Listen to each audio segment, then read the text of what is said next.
बिस्मिल्लाहिर्रहमानिर्रहीम। अस्सलाम वालेकुम नाज़रीन। इंसदादे कोरोना इक़दाम के सिलसिले में सेक्रेटरी RTA फैसलाबाद ज़मीर हुसैन का मुख्तलिफ बस स्टैंड्स के दौरों का सिलसिला भी जारी है।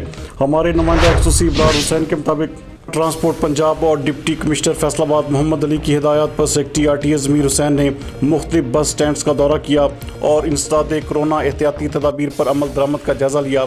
उन्होंने स्टैंड और गाड़ियों की सफाई, धुलाई और जरासीम कुछ स्प्रे, सैनिटाइज़र की मौजूदगी, मुसाफरों और अमला के लिए मास्क का इस्तेमाल और दीगर इंतजामात का तफसीली जायज़ा लिया।